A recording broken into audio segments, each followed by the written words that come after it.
Hi everybody, నమస్కారం. ఈరోజు మనం మాట్లాడుకునే subject the attitude of gratitude అని. అంటే ఎదుటివారు మనకి చేసిన సహాయానికి కృతజ్ఞతలు చెప్పే అలవాటు మనం చేసుకోవాలి. చాలామంది సహాయం తీసుకుని కూడా ఎటువంటి థ్యాంక్స్ చెప్పరు.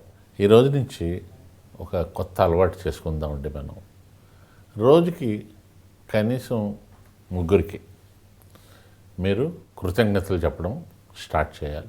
అది మీ ఫాదరా, మీ మదరా, మీ టీచరా, మీ బ్రదరా, లేదా మీ ఫ్రెండా, మీ వాచ్మెన్నా, మీ పోస్ట్ మ్యానా, ఎవరైనా కానీ రైట్.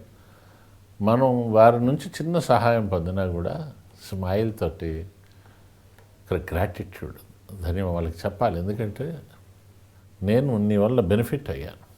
అయితే మీరు అనొచ్చు, సార్ అలా కృతజ్ఞతలు చెప్తే వాళ్ళు నెత్తి మీద కూర్చుంటారు సార్. వాళ్ళు కూర్చున్న ఒక మంచి అలవాటు మీరు చేసుకోండి. రోడ్డు మీద పోయేవాడికి చెప్పక్కర్లే, టమ్ డిక్ అండ్ హరికి. ముఖ్యంగా నేను అమ్మా నాన్నలకి చెప్పాలి. భారతీయ సంప్రదాయం ఏంటంటే మాతృదేవో భవ అంటారు. మాతృదేవో భవ, తర్వాత పితృదేవో భవ, తర్వాత ఆచార్య దేవో భవ, నాలుగవది అతిథి దేవో భవ. అతిథి అంటే మీ ఇంటికి తిథి వారం లేకుండా వచ్చేవాళ్ళు. అతను ఎప్పుడు వస్తాడంటే మీరు సహాయం చేయగలరు అని ఒక విశ్వాసం ఉన్నప్పుడు వస్తాడు. సో అటువంటి వాళ్ళకి మీరు పెట్టగలిగే స్థితి ఉన్నప్పుడు చెయ్యగలిగినంత చెయ్యండి. కుచేలుడు అటుకులు పెట్టినట్టుగా చేయగలిగింది చేయండి. వాళ్ళ ఆశీస్సులు మనకు ఉంటాయి. సహజంగా భారతీయ సంప్రదాయం ఏంటంటే మనం ఎవరికి కాదనకుండా సహాయం చెయ్యగలిగేది చెయ్యాలి. మన పూర్వం మన పెద్దలు అన్నదానాలు చేయడం కానీ, సత్రాలు కట్టడం కానీ, రోడ్డు పక్కన సహాయం చేయడం కానీ, మనందరికీ ముఖ్యంగా తెలుగు వాళ్ళు మర్చిపోకూడని ఒక గ్రేట్ పర్సన్ డొక్కా సీతమ్మ. మరి డొక్కా సీతమ్మ ఆ గోదావరిలో ఆ వరదలు వచ్చినప్పుడు జనం చిక్కుకుపోయిన వాళ్ళ కోసం ఈవిడ అన్నం వండి భర్తకిచ్చి నడువు కట్టి వెళ్ళి నువ్వు ఈత కొట్టుకుంటూ వెళ్ళి వాళ్ళకి పెట్టి అనేదిటండి. మరి 100 సంవత్సరాల క్రితం స్టోరీ అది. ఇప్పటికి ఎందుకు గుర్తుందంటే ఆవిడ సహాయం చేసింది. సో ఈ రోజు నుంచి ఒక అలవాటు చేసుకుందాం. రోజు ముగ్గురికి థ్యాంక్స్ చెప్పాలి. ఈ ముగ్గురులో ఖచ్చితంగా ఒకళ్ళు పేరెంట్స్లో ఒకళ్ళు మదర్ కానీ ఫాదర్. మా దగ్గర కొంతమంది కౌన్సిలింగ్ వచ్చినప్పుడు తల్లిదండ్రులు, మా అమ్మాయి అంటే భయం వేస్తుందండి సార్, నేను చెప్పినట్టు మా అబ్బాయికి చెప్పకండి సార్. ఎంత కర్మ అంటేనండి, వాడు బెదిరిస్తాడు, సురుకి కొట్టే పరిస్థితి కూడా వస్తుంది. కృతజ్ఞతలు చెప్పండి. ఈ మధ్య ఒక దారుణమైన వార్త ఒకటి చదివాను పేపర్లో. హైదరాబాద్లోని 2 మేజర్ హాస్పిటల్స్లో ప్రతి 3 నెలలకు ఒకసారి అన్క్లెయిమ్డ్ బాడీస్ అని కొన్ని ఉంటాయి. అంటే మార్చురీలు, చనిపోయిన వాళ్ళవి అన్క్లెయిమ్డ్ బాడీస్ని వాళ్ళు సామూహికంగా దహనం ఏదో చేస్తారు.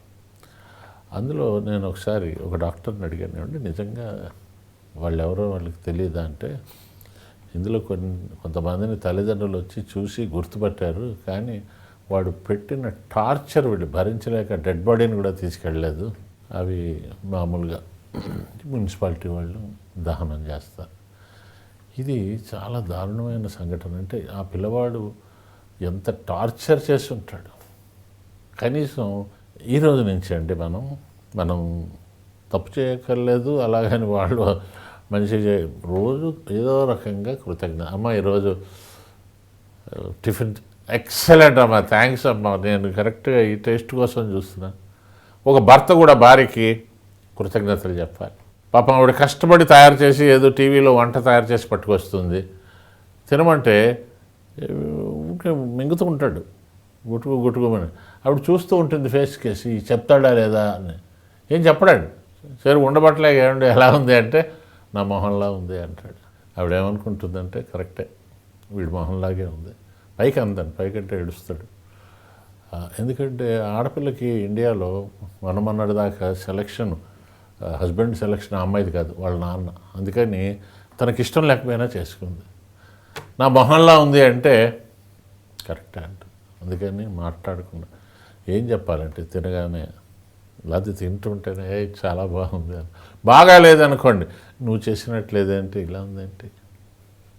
అందంగా చెప్పండి, అందంగా థ్యాంక్స్ చెప్పడం అనేది ఎంత అందమైన ఇదంటే, మీరు మన చాలామందికి తెలిసే ఉంటుంది చదువుకున్న వాళ్ళకి, అమెరికాలో, అమెరికన్ యూరోపియన్ కంట్రీస్లో ప్రతి నవంబర్లో థ్యాంక్స్ గివింగ్ డే అని ఒకటి ఉంటుందండి. ఈ థ్యాంక్స్ గివింగ్ డే నాడు ఎవరెవరిని మర్చిపోయినా ఆ రోజుని మొత్తం వైషమ్యాలన్నీ మర్చిపోయి హృదయాన్ని విశాలం చేసుకుని అందరికీ థ్యాంక్స్ చెప్తారండి. అందరికీ థ్యాంక్స్ చెప్తారు. మనకి అలాంటి పండగ అంటూ ఏమీ లేదు, మనం నిత్యం చేయాల్సిందే. అంటే ఫిజికల్గా కలవడానికి, మరి పోయిన తర్వాత స్మరించుకోవడానికి కలిసేవి వేరు. బట్ ఏంటంటే ఫిజికల్గా ఉన్నప్పుడే మీరు ఆ మెంటల్ బ్లాక్ని తీసేయండి. Let us forget. ఎదుటివారు చేసిన అన్యాయం ఉంటే మర్చిపోండి, క్షమించండి వాళ్ళని. You cannot forget, but you can forgive, that is in your hand. ఏం లేదండి, చివరికి బీపీ, షుగర్లు, హార్ట్ ప్రాబ్లమ్స్ ఏమి లేకుండా ప్రశాంతంగా ఉండాలంటే రోజుకి 3 క్షమించండి. మీరు 3 సహాయం చేయక్కర్లేదండి, 3 క్షమించండి. అండ్ గ్రాటిట్యూడ్ చెప్పండి. పోస్ట్ మ్యాన్ లెటర్ ఇస్తే థ్యాంక్ యూ. చిన్న ఇన్ఫర్మేషన్, క్యాంటీన్లో ఉన్నారు, బాయ్ వచ్చి వాటర్ పోసి thank you, thank you, thank you. ఈ థ్యాంక్ యూ అనేది ఒక ఊత పదంలాగా అయిపోవాలి. మీకు చిన్న ప్రోగ్రామ్ తయారు చేశానండి. Let gratitude be your attitude. ఆ థ్యాంక్స్ గివింగ్ డే నాడు వాళ్ళు ఏం చేస్తారంటే అందరిని పిలుస్తారండి. టర్కీ కోసుకోవడం, వెజిటబుల్స్తో రకరకాలు చేయడం, మంచి మంచి గిఫ్ట్లు తయారు చేస్తారండి. మనం న్యూ ఇయర్కి షాప్స్కి వెళ్తే గ్రీటింగ్స్ ఉంటాయి, రకరకాల గ్రీటింగ్స్ ఉంటాయి కదా ఫెస్టివల్స్కి. అక్కడ అన్నిటికన్నా ఆశ్చర్యకరమైన అత్యధికంగా అమ్ముడయ్యేవి థ్యాంక్స్ గివింగ్ డే గ్రీటింగ్స్ అండి. అది ఇప్పుడు 17th centuryలో కొంతమంది సైనికులు యుద్ధానికి వెళ్ళి తిరిగి సక్సెస్ఫుల్గా వచ్చినప్పుడు దేశంలో వాళ్ళంతా భగవంతుడికి థ్యాంక్స్ చెప్తూ ఒక పండగ చేసుకున్నారు వాళ్ళు.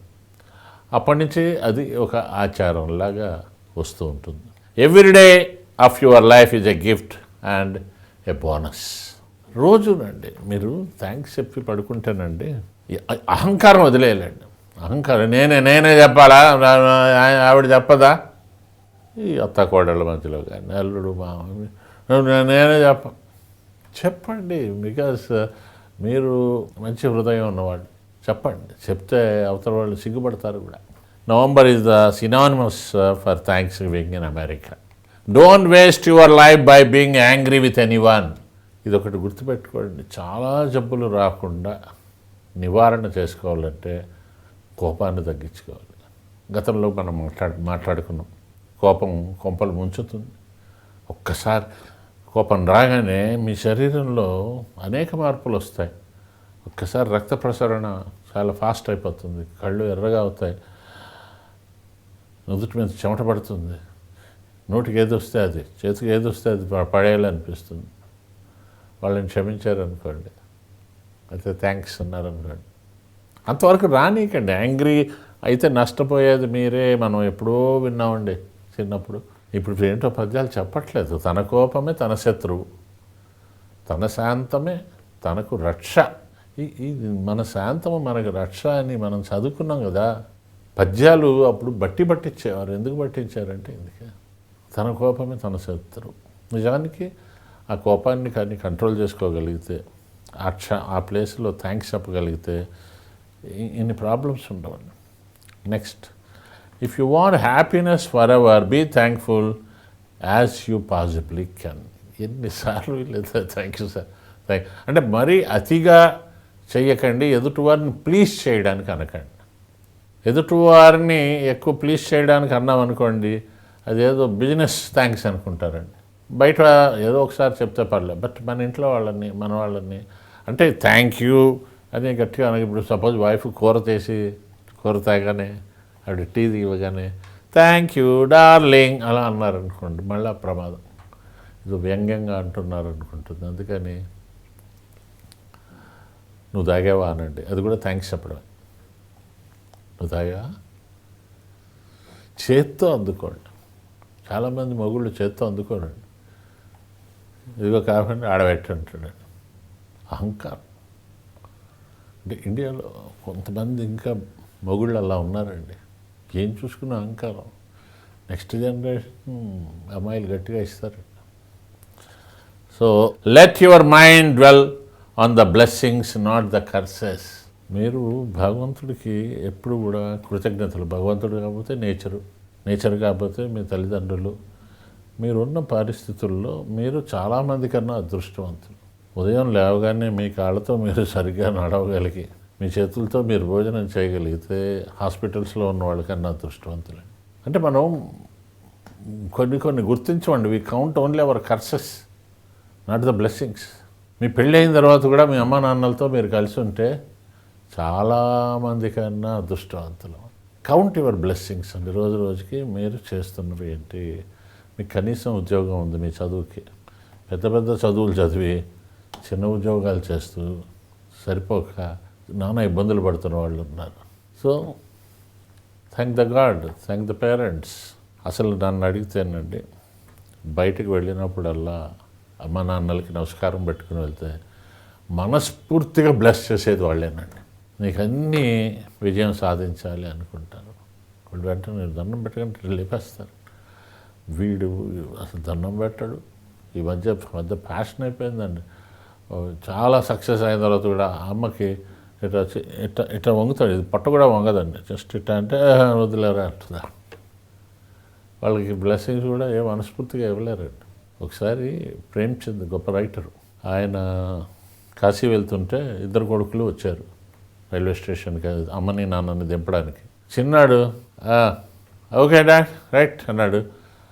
పెద్దవాడు వచ్చి ఇద్దరికి దండం పెట్టి వెళ్ళాడు. ఇది ప్రేమ్చంద్ ఒక రైటర్ కదా, ఆయన రాసిన ఇది. ఈయన అన్నారంట వైఫ్తో, చూసావు పెద్దవాడు వాళ్ళకి దండం పెట్టాడు, చిన్నవాడు ఏమైపోతాడో ఏంటో, వాడికి వాల్యూస్ తెలీదు, మానవతా విలువలు తెలీదు. అంటే ఏం పర్వాలేదులేండి వాడు కుర్రాడు కదా అని కట్ చేస్తే ఒక 20 ఏళ్ళ తర్వాత ఇతను అలహాబాద్ హైకోర్టులో ఈయన జడ్జి గారు, అతనికి అందరూ సలాములు. చిన్నవాడు అదే కోర్టులో బంట్రోత్ అండి, ఇతను అందరికీ సలాములు. అప్పుడు చిన్నప్పుడు మిస్ అయ్యాడు, ఇప్పుడు ప్రతి వాడికి సలాములు కొట్టాలి, ఇట్లా ఉండాలి. ఆ రోజు అమ్మ నాన్నలకి సలాము కొట్టిన ఆయనకి అందరూ వచ్చి సలాములు కొడతారు. ఇది అక్షరాల జరిగిన విషయం. సో కాబట్టి ఆలోచించండి. నేను ఈరోజు నుంచి థ్యాంక్స్ చెప్పడం అనేది నా జీవితంలో ఒక భాగంగా చేస్తాను. Enjoy your life to the fullest అండి. ఎప్పుడైతే థ్యాంక్స్ చెప్పామనుకో ఆ శరీరంలో బరువు తగ్గిపోతుందండి. A thankful heart is not only the greatest virtue but the parent of all other virtues. Thanks చెప్పడానికి ఒక ప్రత్యేకమైన అవకాశం ఏమీ లేదండి. దేర్ ఇస్ ఆల్వేస్ ఇవాళ వర్షం వచ్చిందో వర్షం వచ్చింది, ఇవాళ ఎండ వచ్చిందో, ఎండ రాకపోతే ఏమైంది, చాలా అదృష్టం. By being in this state be thankful to the nature, to your parents, to the environment and to yourself. Thanksgiving is one of the best days. అమెరికాలో పిల్లలు అనుకుంటారండి best days of the year because it reminds us to give thanks and to count our blessings. Suddenly so many things become so little when we realize how blessed we are. కొన్ని చాలా పరిష్కారం లేని సమస్యలకి వాళ్ళకి మనం sorry చెప్పడం, thanks చెప్పడం జరిగింది అనుకోండి, ఆ తర్వాత దాని గురించి ఆలోచించక్కర్లేదు. లేకపోతే ఆ శత్రువు ఇక్కడే కాపురం చేస్తూ ఉంటాడు. సో థ్యాంక్స్ చెప్పడం అలవాటు చేసుకోండి. మరి ఇన్నాళ్ళు మీరు చూసినందుకు మీకు థ్యాంక్స్. నన్ను భరిస్తూనే ఉన్నారు, రైట్, చూస్తూనే ఉన్నారు. మీ అందరికీ మరోసారి మనస్ఫూర్తిగా కృతజ్ఞతలు చెప్పుకుంటూ నమస్కారం. ఈ కార్యక్రమాన్ని మీరు క్రమం తప్పకుండా చూస్తున్నందుకు చాలా సంతోషంగా ఉంది. ఈ కార్యక్రమాన్ని మనం ఇంకా అద్భుతంగా చేయాలి అంటే మీరు అందరూ చూస్తూ ఉండండి, కామెంట్స్ పెట్టి ఇంకా ఎలా చేస్తే బాగుంటుందో చెప్పండి. దీంతోపాటు మర్చిపోకూడదు ఏంటంటే మీ ఫ్రెండ్స్కి, రిలేటివ్స్కి ఇది షేర్ చేయండి. షేర్ చేసి వారు సబ్స్క్రైబ్ చేసేలా చేయండి. దానివల్ల వారికి వచ్చే బెనిఫిట్, నాకు వచ్చే బెనిఫిట్, చివరికి సమాజానికి వచ్చే బెనిఫిట్ చాలా ఉంది సుమా.